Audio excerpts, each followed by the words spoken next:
2026년 6월 세 번째 주일 예배를 하나님께 드리겠습니다. 다 함께 사도신경으로 신앙 고백하시겠습니다. 전능하사 천지를 만드신 하나님 아버지를 내가 믿사오며 그 외아들 우리 주 예수 그리스도를 믿사오니 이는 성령으로 잉태하사 동정녀 마리아에게 나시고 본디오 빌라도에게 고난을 받으사 십자가에 못 박혀 죽으시고 장사한 지 사흘 만에 죽은 자 가운데서 다시 살아나시며 하늘에 오르사 전능하신 하나님 우편에 앉아 계시다가 저리로서 산 자와 죽은 자를 심판하러 오시리라. 성령을 믿사오며 거룩한 공예와 성도가 서로 교통하는 것과 죄를 사하여 주시는 것과 몸이 다시 사는 것과 영원히 사는 것을 믿사옵나이다. 아멘. 자, 오늘은 지난주에 또 이어서 신천지 복음방에서 가르치는 마지막 15번째 가르치는 내용에 대해서 알아보도록 하겠습니다. 먼저 성경 말씀 보겠습니다. 말씀은 이사야서 28장 14절부터 16절까지의 말씀입니다. 합독하시겠습니다. 이러므로 예루살렘에서 이 백성을 다스리는 너희 오만한 자여 여호와의 말씀을 들을지어다. 너희가 말하기를 우리는 사망과 언약하였고 서울과 맹약하였은즉 넘치는 재앙이 밀려올지라도 우리에게 미치지 못하리니 우리는 거짓을 우리의 피난처로 삼았고 허위 아래에 우리를 숨겼음이라 하는도다. 그러므로 주 여호와께서 이같이 이르시되 보라 내가 한 돌을 시온에 두어 기초로 삼았노니 곧 시험한 돌이요 귀하고 견고한 기초돌이라. 그것을 믿는 이는 다급하게 되지 아니하리로다. 아멘. 오늘 이제 신천지 복음방에서 가르치는 내용 중에서 마지막 과정으로서 우상의 실체라는 제목을 가지고 한번 공부해 볼 건데요. 이게 어떻게 잘못 흘러가고 있는가에 대해서 한번 확인해 보도록 하겠습니다. 오늘 볼 내용은 지금 화면에 띄어진 이 내용을 한번 볼 텐데요. 우상이라는 단어에 대해서 AI에게 한번 물어봤습니다. 그러니까 종교적인 의미의 우상이란 신 대신 숭배하는 대상, 그리고 사회적인 의미로서는 존경하거나 동경하는 인물인 롤모델이나 스타를 말하며 비교적으로 어떤 집단이나 개인을 지나치게 추앙하는 사상이나 인물 또는 물건을 가르치는 것이다 라고 이렇게 답을 합니다. 자, 이스라엘 백성들은 애굽에서 40년 동안에 이렇게 생활하면서 여호와 하나님에 대한 신앙이 점점 혼미해져 가고 있었습니다. 애굽이라는 명칭으로 된 그 이집트에서는 모든 신의 부모라고 여기는 하늘의 여신인 누트와 대지의 신은 게버가 결합해서 오시리스와 이시스, 세트, 네프티스라는 그런 신을 낳게 됩니다. 오시리스와 이시스가 낳은 신이 호루스라는 신입니다. 여러분, 호루스라는 신은 요즘 많이 해자되기 때문에 들어본 기억이 있으시죠? 자, 이와 다르게 태초의 혼돈 속에서 스스로 나타난 창조의 신으로 섬겨졌던 신이 있었는데 바로 태양신이라고 불려지는 라입니다. 이집트의 대표적인 신은 태양신인 라라는 신과 사후세계와 부활을 관장하는 오시리스, 그리고 혼돈과 전쟁을 관장한다고 여기는 자신의 삼촌인 세트라는 신과 전쟁에서 승리한 그 매의 머리를 가진 호루스라는 그런 신이 있는데, 이 호루스가 나중에 파라오로 현현하게 되었다라고 이렇게 믿게 되는 것이 이집트의 신화의 내용입니다. 그래서 이제 이집트의 왕을 파라오라고 부르면서 신격화하게 된 것이죠. 여기에 요즘 많이 회자되고 있는 호루스의 눈이라는 것이 여기서 등장되어집니다. 파라오는 최고의 신인 태양신 라의 아들이라고 여겨졌습니다. 그리고 뱀들의 아버지라고 불리는 오시리스라는 신이 있었는데 농사의 신이었습니다. 그리고 우리가 주목해야 할 신은 성경에 등장하는 대표적인 우상숭배의 모양을 갖춘 그 우상숭배의 모습으로 전형적으로 드러난 황소의 모습으로 숭배된 신인 아피스라는 신이 있습니다. 아피스는 오시리스의 그 현현으로 여겨졌고, 태양신 라와 그렇게 결합되어진 그런 생명력과 신의 상징의 그 힘을 상징하는 그런 존재로 숭배되어졌습니다. 황소의 힘과 태양의 에너지가 결합하여서 파라오의 권위를 강화하는 의미에서 가져온 것이 바로 아피스, 황소의 신이었습니다. 이 아피스 신은 당시 이집트의 수도인 멤피스의 주신인 그 푸타라는 신이 현현한 그런 존재로서, 푸타는 말씀과 사고로 이 세상을 창조한 그런 창조의 신으로 또 여겨지는 그런 신입니다. 인간 세계에 나타난 이 푸타의 모습이 바로 이 황소의 모습으로 나타났다라고 여겨지고 있습니다. 뭐 이것저것 다 상관없습니다. 그냥 뭐 지금까지 들은 말씀은 그런 것이 있구나 하고 여겨주시고, 제가 이 말씀 드리는 것은 이 이스라엘 백성들이 400년 동안 이집트에서 이런 신관 아래서 400년 생활하면서 어떠한 사고에 젖었을까, 이것을 말씀드리기 위해서 이렇게 장황한 말씀을 드린 겁니다. 일제 36년에 그 우리나라 사람들이 그 기간들을 지나면서 거의 일본화된 사람들이 참 많았죠. 그런데 400년이라는 그것도 노예 생활을 했던 그 이스라엘 백성들은 여호와 신앙이 거의 말살되지 않았을까, 그렇게 생각을 합니다. 근데 그 중에서 아므람과 요게벳과 같은 그런 가정들이 적게나마 그렇게 여호와 신앙을 면면히 이어주고 있었을 것입니다. 그렇기에 이집트 공주의 양자가 된 그 모세를 유모 역할을 하면서 신앙으로 성장시켜 나중에 이스라엘을 인도하는 이스라엘의 지도자로 하나님의 부르심을 받도록 그렇게 키워냈던 것입니다. 출애굽한 이스라엘 백성들은 여호와 신앙으로 회복되도록 하나님의 그 세우심을 받은 모세에 의해서 가나안으로 이끌어져가는 그런 과정에서 자신들이 하나님으로 믿고 있었던 그 모세가 호렙산으로 올라가서 40일 동안이나 눈에 보이지 않게 되자 이 사람들이 이제 불안하기 시작했던 거죠. 그래서 만든 것이 애굽에서 그 보았던 그 형상인 금송아지를 만들게 되었던 것입니다. 그들을 이끌었던 여호와 하나님은 자신들에게 풍요를 주지는 않았거든요. 그래서 풍요와 힘의 상징이고 왕권을 상징하는 그 아피스 신은 황소를 만들었던 것이죠. 자, 그들은 자신들의 안전과 자신의 풍요와 자신들의 왕으로 눈에 보이는 대상으로 이 금송아지를 만들었던 것입니다.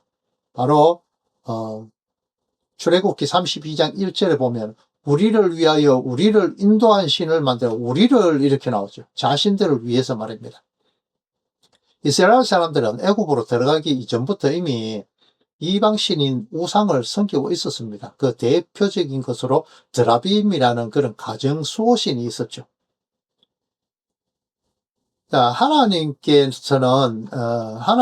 이 눈에 보이지 않으면 불안해하는 하나님의 어떤 그런 존재에 대한 그런 보이지 않음에 대한 그런 불안해하는 인간의 심리를 하나님께서 너무나 잘 알기 때문에 이제 그들의 눈에 보이는 10개의 계명을 돌판에 새겨 주시죠. 하나님께서 직접 글자를 새기고 판도 다듬으셔서 말이죠. 이것은 하나님께서 다 하시죠. 두 번째 돌판은 다르지요.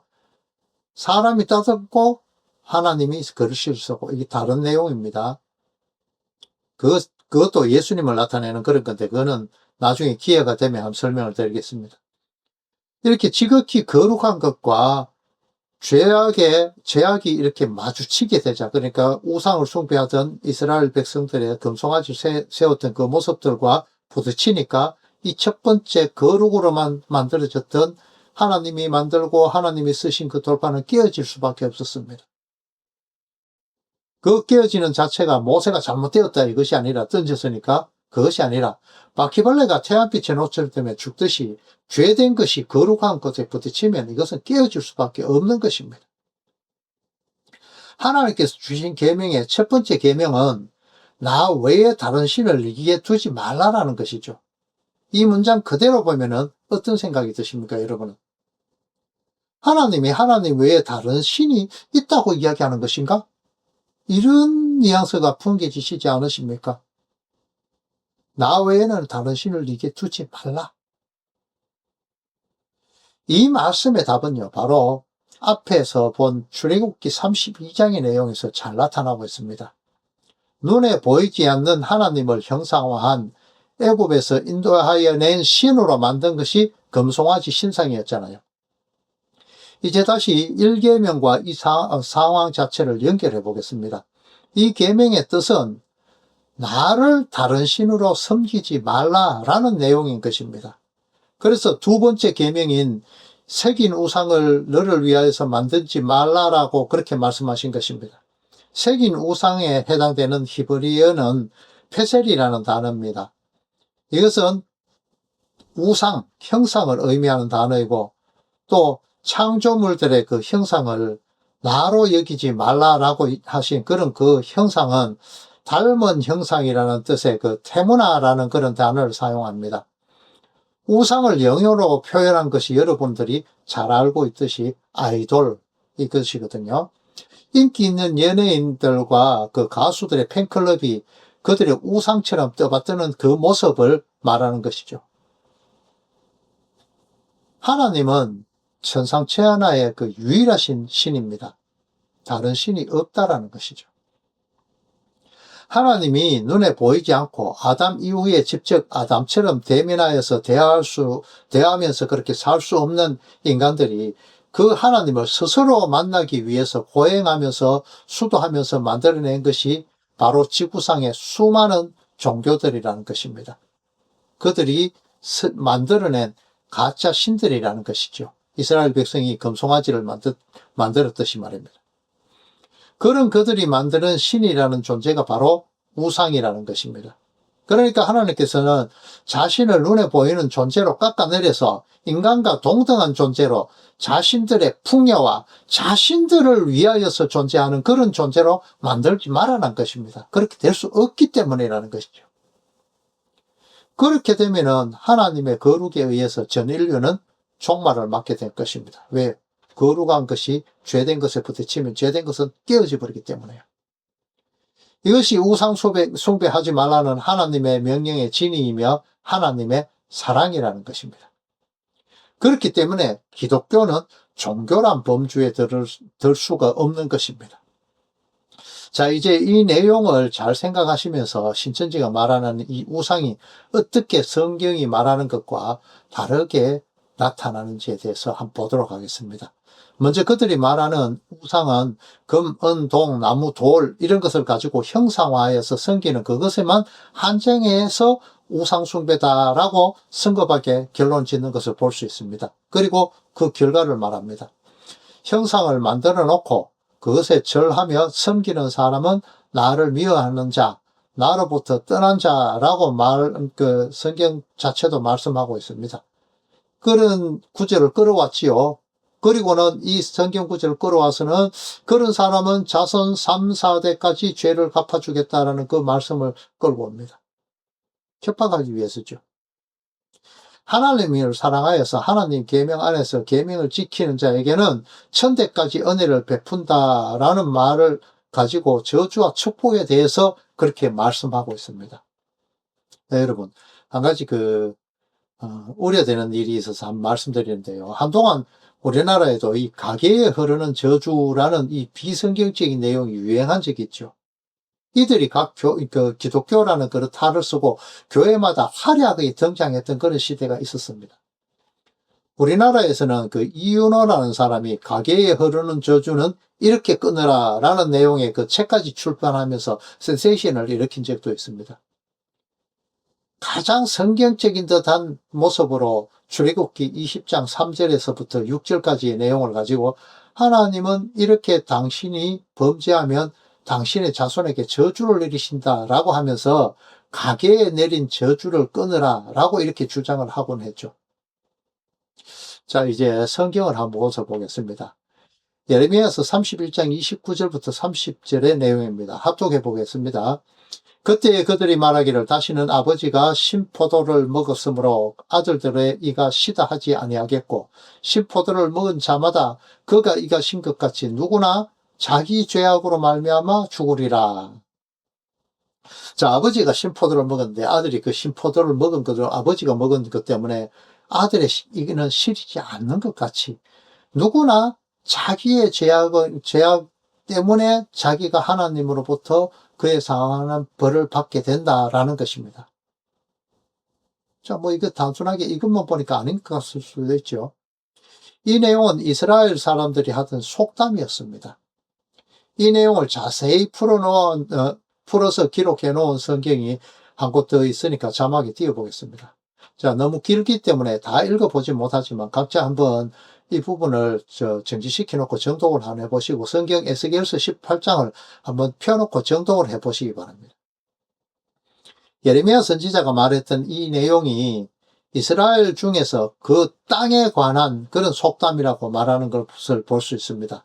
이 땅이라는 것은 비옥한 땅을 나타내는데 붉은 토양이라는 것을 뜻하고 아다마라는 단어입니다. 이 아다마라는 것은 아담에서 유래된 그런 단어이거든요.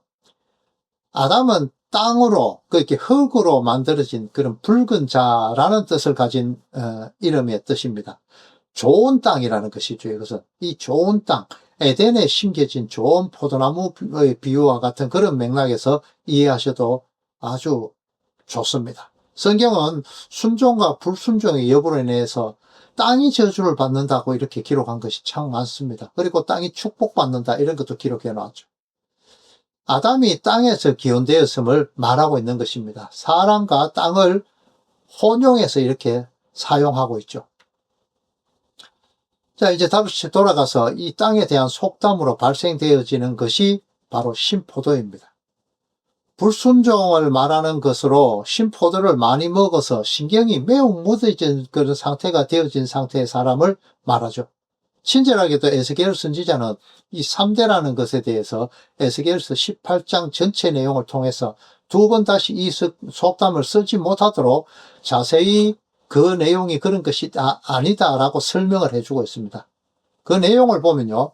어떤 사람이 율례를 따라서 살아서 의인으로 역임을 받고 살게 되지만 그 아들은 선을 행하지 않았기 때문에 반드시 죽게 되고 또 그 아들은 아버지의 죄악의 결과를 보고 두려워해서 선을 행하여서 살게 된다고 말하고 있습니다. 그래서 그러니까 악인은 자기의 하나님의 율례를 지키지 않고 하나님을 떠나서 자기를 위하여서 죽은 신, 사신 우상을 섬기게 되면 자신의 탐욕을 쫓아가게 되는 것이고 그는 멸망할 것이고 그렇지 않고 하나님 앞에 서서 하나님 말씀 안에서 행하면 그는 산다라는 결론을 짓는 것을 볼 수 있죠. 자, 이제 그 시작점으로 가서요. 출애굽기 20장의 내용을 보면은 이 출애굽기 20장 3절에서부터 6절까지 이 하나님께서 주신 십계명의 처음 내용, 이것은 어떤 것일까요? 하나님과 동등하고자 하는 그런 탐욕에 눈이 멀어서 선과 악을 자신이 판단하고자 선악과를 따먹었던 것이 아담과 하와지요. 이들을 통해서 죄악이 세상에 들어왔다라고 성경은 말하고 있잖아요.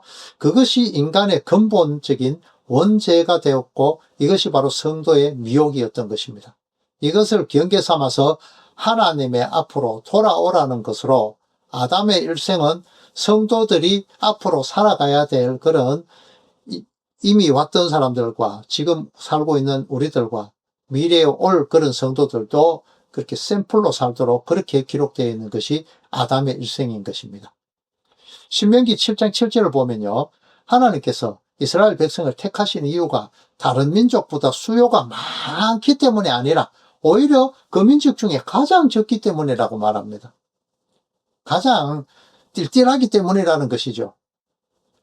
그 이스라엘, 그런 약하고 보잘것없고 흠없는 그 이스라엘을 통해서 세계 많은 인류보다도 더 뛰어나게 만드셨고 그 인류의 본보기로 삼으셨다는 겁니다. 그 배경이 바로 하나님을 믿느냐 안 믿느냐 이것에 달렸다는 것이죠.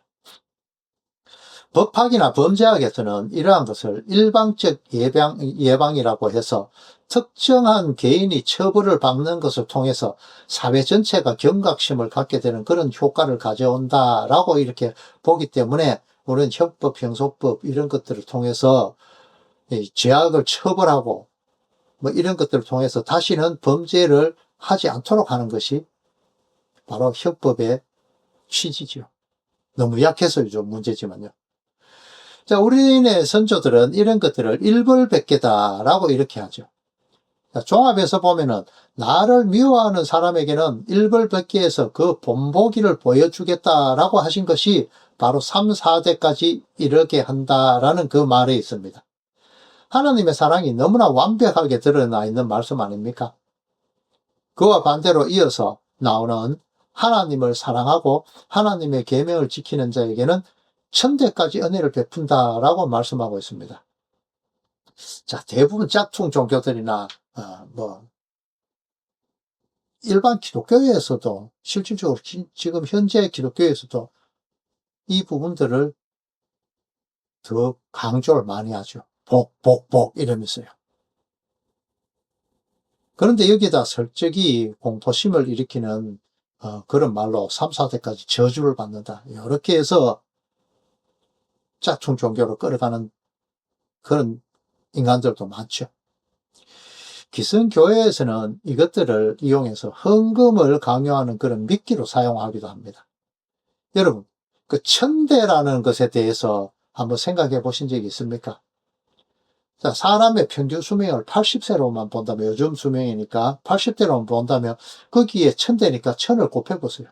8만 년입니다. 성경적인 시각에서 본다면 지구의 창조는 6천년이 되었고 많게는 1만 년으로 보고 있습니다.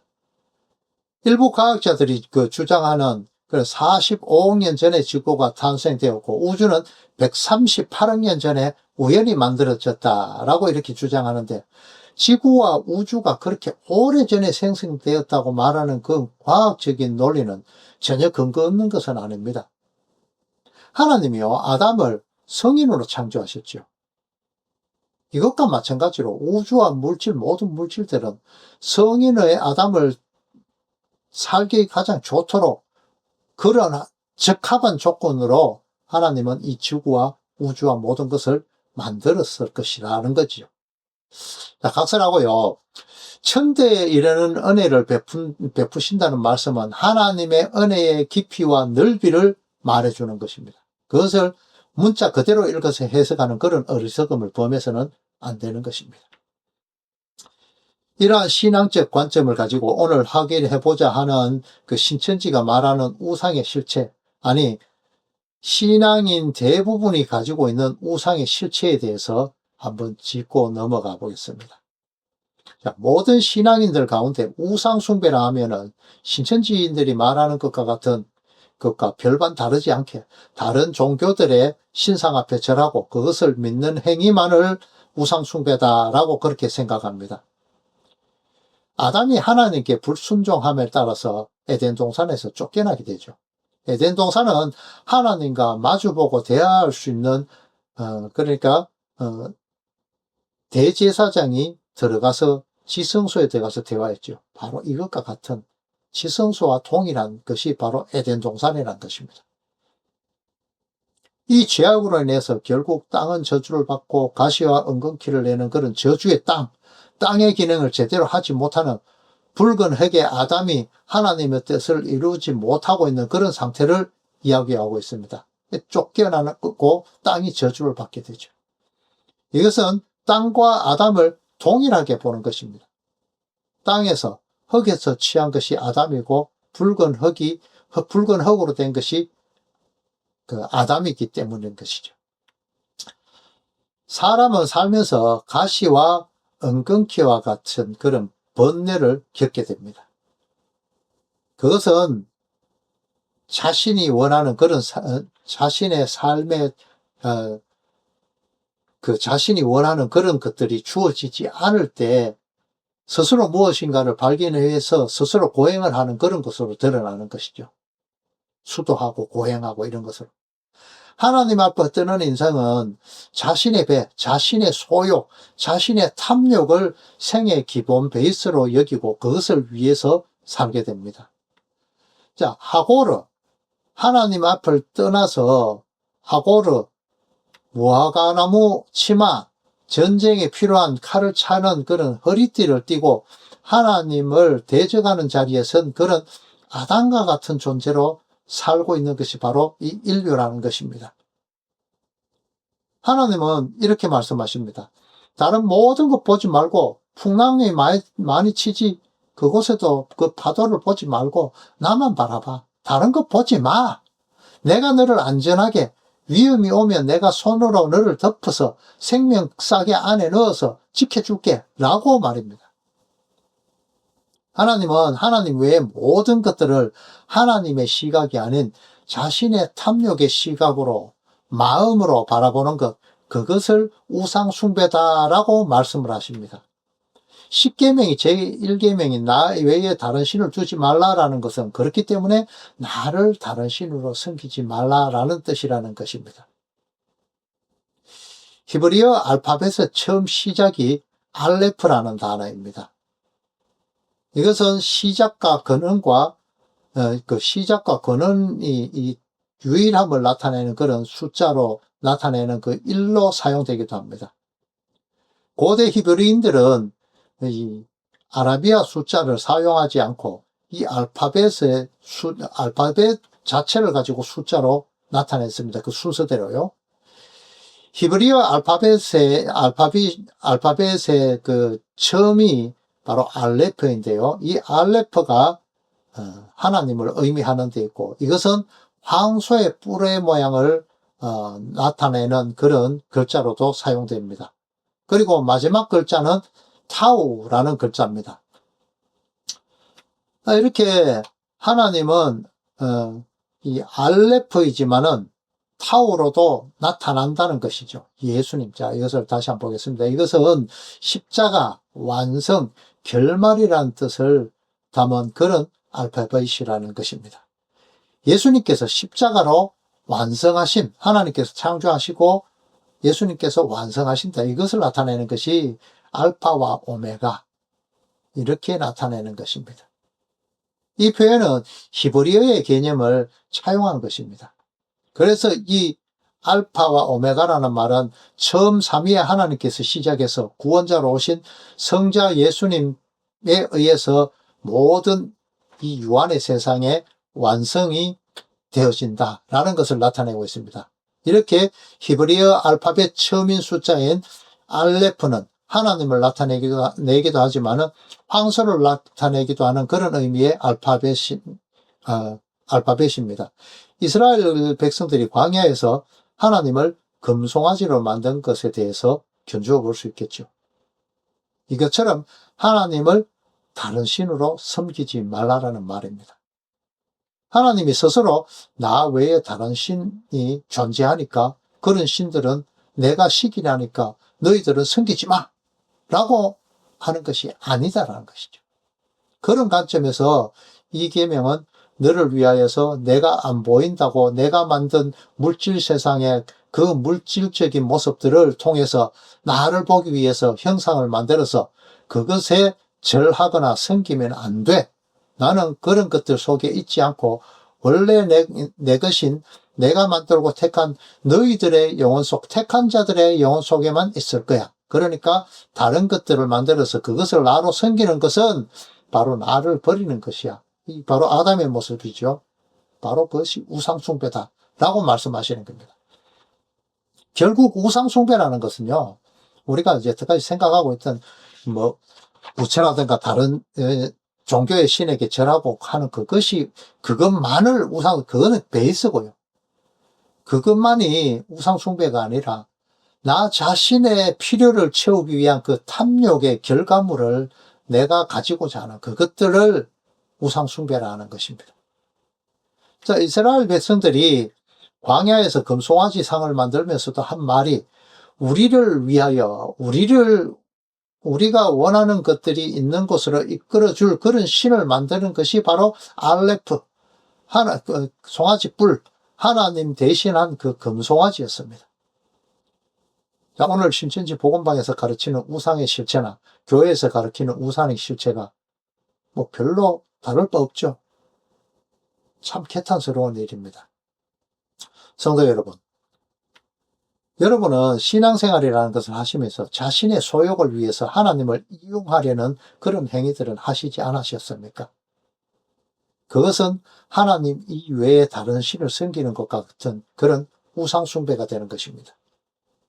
사람은 하나님의 뜻이 나를 통해서 이루어지는 것을 깨닫고 그것에 순복하는 삶을 살아낼 줄 알게 될 때에 이 세상, 시험의 세상을 졸업하게 되고 그리운 본향인 영혼의 세계로 다시 돌아가게 되는 것입니다. 그래서 사람이 죽었을 때 돌아가셨다 이렇게 이야기하죠. 여러분 이런 말 많이 들었죠. 개똥밭에 뒹굴어도 이성이 최고다.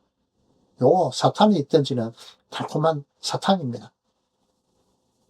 성도는 하나님의 뜻 안에서 이 세상에 보내어지고 하나님의 뜻이 무엇인지 깨닫고 천국에 합당한 백성, 그리스도와 연합할 수 있는 그런 존재로 만드시기 위해서 성도에게 발생되어지는 그런 탐욕의 빙의 덩어리들이 성령 하나님의 말씀에 칼에 잘려져 나가는 그런 아픔들을 수시로 겪게 되고 또 사업도 망하고 암이 걸리고 자녀가 그렇게 부모의 애를 태우고 어떤 경우에는 자녀가 부모를 앞서가기도 하죠.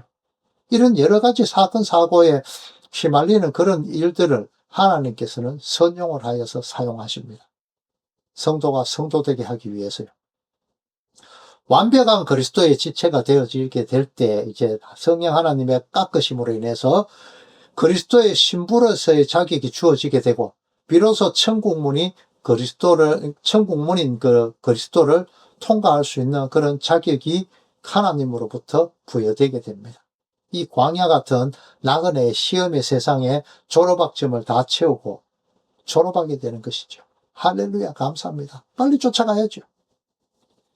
성도는 좁은 길인 예수 그리스도라는 돌부리에 그렇게 수시로 걸려 넘어지게 되는 것입니다. 그렇기 때문에요. 여러분, 근데 졸업학점을 좀 전에 말씀드렸듯이 졸업학점 채우고 빨리 가야 된다 이야기하면은 그것을 염세적으로 세상이 싫어서 이거 말고요. 하나님 나라가 그리워서 그것을 해야 된다는 것은 여러분들이 잘 생각하셔야 될 내용입니다. 하나님을 황소로 아는 그런 어리석음과 같은 그런 예수 그리스도를 요술램프의 그 진이와 같은 존재라만 생각하고 나의 탐욕, 나의 소욕을 채우기 위해서 성경 말씀을 인용했고 또 예수님을 팔아먹은 그런 가룟 유다 안에 들었는 그런 사람들처럼 예수님을 나의 방패막이로 이용하는 그런 삶을 사는 그 삶들을 살고 계시지는 않으시는가요? 자, 예수님이라는 걸림돌과 거치는 바위가 시온, 그 시온이란 말은 이렇습니다. 그리스도가 지체가 된 성도 여러분의 삶의 현장을 말합니다. 이 바위, 예수님에 대해서 성경 말씀을 보면서 이게 진짜 맞나? 이렇게 자꾸 걸려 넘어지죠. 이렇게 자주 걸려 넘어져야 됩니다. 그때 말씀을 바로 깨닫도록 하나님께서 이끌어 주시는 것이죠. 그 걸림돌과 거치는 바위 위에 이제는 성도는 올라서야 됩니다. 예수 그리스도는 반석 위에 올라서야 됩니다. 그곳의 집을, 그러니까 그리스도를 주춧돌로 한 성전으로 지어져 가야 된다 이 말씀을 드리는 겁니다. 예수를 믿는다고 하면서 머릿속에서는 계산으로만 가득 차서 어떻게 효율적으로 교회에 가고 어떠면 효율적으로 신앙생활을 할까? 내가 교회 가서 어떤 식으로 하면 교인들에게 칭찬을 받고 그곳에서 내가 하는 사업을 마음껏 펼쳐서 내가 부자가 되어볼까? 이렇게 꼼수 부리지는 않습니까? 내 삶의 유익을 위해서 말입니다. 이것은 성경 말씀을, 예수님을 이용하는 것입니다. 자, 성도는 이런 하나님께 속하지 않은 세상 사람들의 삶을 타산지석 삼아서 온전히 나의 삶을 하나님께 맡겨서 하나님의 뜻을 끄고 나의 삶을 내가 원하는 대로 우리를 위하여서 우리를 인도할 신으로 하나님을 우상으로 섬기지 않고 이 잔을 내게서 옮겨 주옵소서. 그러나 내 뜻대로 마시고 아버지 뜻대로 해 주십시오. 라고 말씀하시던 그 예수님의 본보기의 모습처럼 성도 여러분은 나의 삶에서 하나님 뜻만이 나에게 오롯이 나타나게 되는 그 하나님을 만나시고 그분만을 쫓아가는 삶을 사시는 성도님들 다 되시기를 그리스도 되신 예수님 이름으로 축원합니다. 주님 가르치신 기도로 예배를 마치겠습니다. 하늘에 계신 우리 아버지여, 이름이 거룩히 여김을 받으시오며 나라가 임하시오며 뜻이 하늘에서 이루어진 것 같이 땅에서도 이루어지이다. 오늘 우리에게 일용할 양식을 주시옵고 우리가 우리에게 죄 지은 자를 사하여 준 것 같이 우리 죄를 사하여 주시옵고 우리를 시험에 들게 하지 마시옵고 다만 악에서 구하시옵소서.